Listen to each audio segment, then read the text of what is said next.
Snuggle with my mans. Just, I don't know, being with my person. Yeah.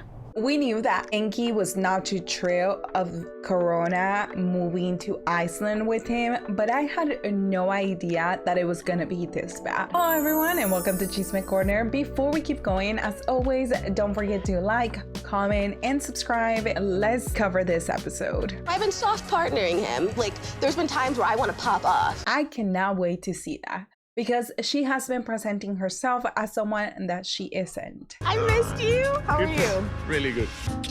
Thank Here you go. Welcome home. I can totally see now what Corona was talking about by her saying that Inky greeted her like she was his grandma, because I was expecting him to, kiss her, hug her, be extremely excited to see her, at least show something in your face that you are happy about it. But even Clayton's and Cameron's first meetup was more emotional than this one.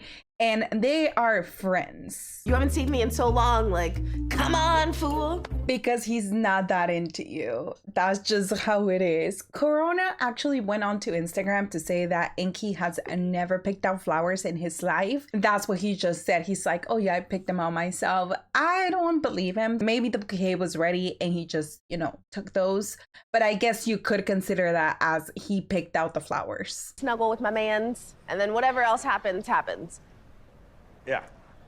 Are you sure you want to sleep with her tonight? Because you do not seem excited. Like, are you sure you want to be here? During the car drive, Corona is telling him how excited she is, how she really wants to spend time with him. She's super happy to have her partner here. She's been waiting for this whole time. And what is Inky's reaction? Yeah. Like, this man is showing zero interest in Corona. Like, I was hoping that we were gonna get a little bit more, but it looks like maybe their relationship is gonna end sooner than we expected. There is no chemistry whatsoever between these two. Like, Corona is all over him and Inky is just like, it's like Corona's an inconvenience to him. It's a little too blasé for the love of your life just got off a plane to derail her whole life for you. Because you're not the love of his life. Does he not understand what the hell is happening? He understands. The one that doesn't understand is you, because you're still under the impression that you're gonna marry him, that he's the love of your life, when he only sees you as a girlfriend. And even right now, he sees you as a friend, because it does not look like he's into you. I thought you were gonna move your crap. I didn't have time. Corona is still expecting Inky to be head over heels for her. She also says in her confessional that she had already talked to Inky about all the expectations that she had. I prepped Inky on things I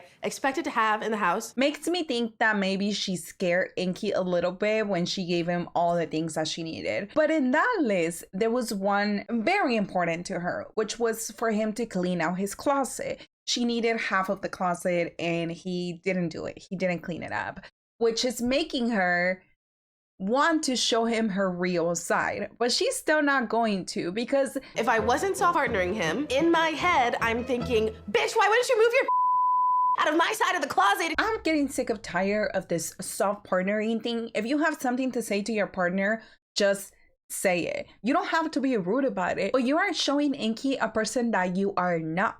And eventually, when you do show him who you are, he's not gonna want to be with you. He already doesn't want to be with you. So imagine when you actually show him. Sharing my home with my partner for the first time really excites me. Inky, does it really excite you? Because you look worried, you look concerned, you look like you don't want to be here, you look like you don't want her to be here. I'm a little nervous too. We both have to learn like how the other individuals are. I guess let's also give him a little bit of doubt that maybe he is nervous. Maybe he doesn't know how to act around Corona. Maybe he just doesn't understand how to be in a relationship because he's never been in a relationship. All in all, 3 planes, 1 car, 1 bus, and then in Yogyakarta, I have to take a cab to the train station. When we cut to Tata, she is telling us that she has not told her parents yet, that she is waiting on James to get there because she doesn't want to tell them by herself.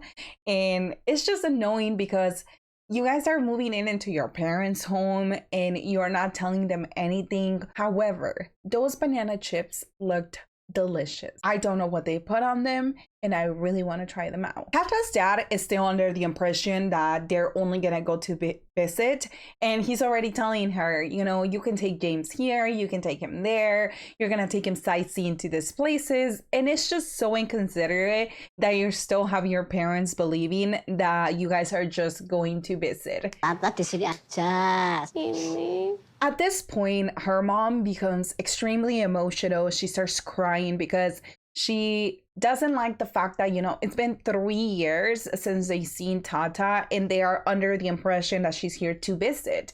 She would love for her daughter to be around her. I was thinking that her parents were going to have a horrible reaction to them not telling them, you know, that they're moving in. It looks like Tata's mom is actually going to be happy about this decision, because she starts telling her that she would love for her to live close by, that it really hurts her that she can't see her as much as she would like to because she doesn't have anyone to care for her. Now, I can start seeing where Tata got her crying from. In Indonesia, the youngest kids supposed to take care of their parents, so I've been letting them down. While I understand that it is part of the culture for the kids to take care of her parents, I don't necessarily agree with that. I think that if you bring a child into this world, it is your job as a parent to take care of them. It is not your child's job to take care of you.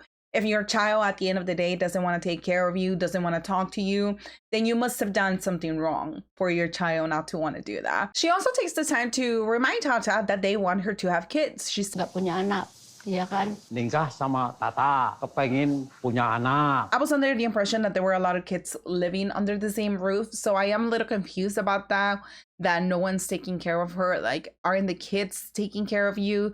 But I guess Tata might be the one that takes the most amount of responsibilities around the home when she is there. Going back to the kid situation, they're telling her, you know, we're expecting you to have kids. But now, I don't even know if James wants a kid. It's gonna let my parents down too. And James is completely sure that he doesn't want to have kids, but he still hasn't told her, so she doesn't even know. Later on, Tata is getting ready to go meet up with James. Her sister's gonna go drop her off, and here's where we find out that I already told DJ that we are here for stay, in the same with all of my siblings. technically the only people that don't know about their move right now is her parents. Now, James, for some reason, is deciding that he's going to shave in a restroom at the train station. I don't know how clean the train stations are in Indonesia, but the stations in Los Angeles are incredibly dirty.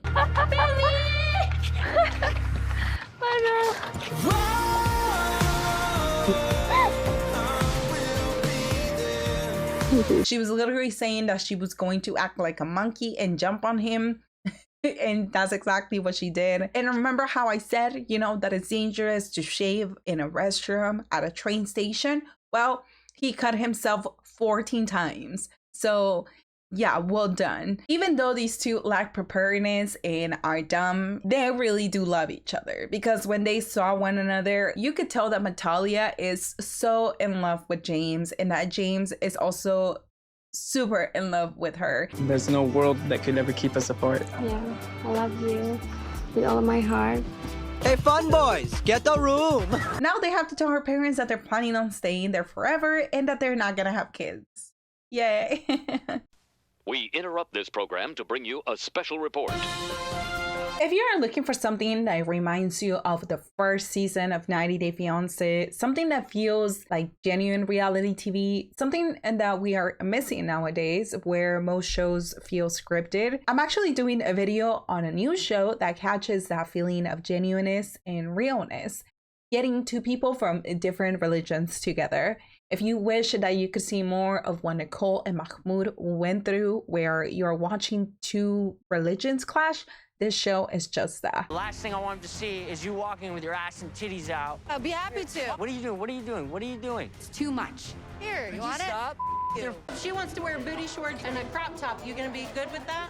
What are you gonna do? I will never ever let her go outside half naked. Never ever. Now we're moving on to Josh and Lily. It has been a couple of days since Josh arrived to China, and Lily has been showing him around here and there. But now she wants to take him to her favorite place to relax, and that is going to be a massage. She's not getting just any massage though, she's getting a head massage. I got 4XL. For someone that says that they love Chinese culture, I would think that you already know that 4 extra large in China is not the same as 4 extra large here in United States. Because even when he puts it on, it fits perfectly. It looks perfect.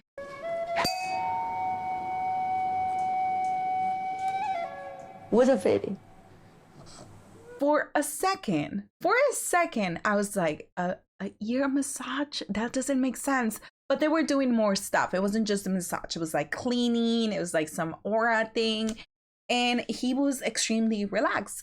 And once Lily realized that he was relaxed, she's like, hey, I want to talk about us trying out our wedding outfits, because I recall you telling me that you wanted a Chinese wedding. And Josh is like, I recall you saying that you wanted a Chinese wedding, and I said that it was a good idea. 其实呢，办这个婚礼是我之前是完全没想到的。 But then Josh says that regardless of who wants the wedding or who said what, he does not want them spending so much money on this wedding because he values her money. He values how much she has worked. And as he's saying that, Lily starts walking away. And I was like, what is going on? Why is she walking away? Well, she was getting her phone because she wants to translate. 而是我们爱上一个人了，有时间可能情不自禁的，就是愿意为这个人了付出了。 In my opinion, it looks like Lily's love language is gifting, but gifting to other people to show how much she cares for them. And maybe it stems from her childhood or maybe one of her past relationships where she knows that when you want to show love for someone, you give them things. And this is where Josh and Lily clash, because to Josh, those things are just luxuries. They're not necessary. Every love story should have a happy ending. What happy ending? 马啥是 happy ending? Oh my god, you guys are so funny. It's funny that when you speak 2 different languages not fluently, you get in situations like this one where you misunderstand things. But then Josh asks Lily, hey Lily, how much time do we have in this room by ourselves? And Lily's like, well, why? Why are you asking? And he's like, Me and you in here. Alone. Do you understand? And she's like, oh, we have about 3 to 4 minutes. And Josh is like, well, I only need 1 minute. And they do it. They do. I can't. But yeah, that's all we get for Lily and Josh. They're a funny couple to watch, to be honest with you guys. Now it's time for Shekinah and Sarper. They're going out to dinner with his cousin, and Shekinah says that she really likes her because she's very straightforward. She doesn't sugarcoat things. During my high school, I was not a good-looking guy. I was a chubby guy. I'm ashamed of it. And he suffered from a lot of bullying. He didn't really have any relationships.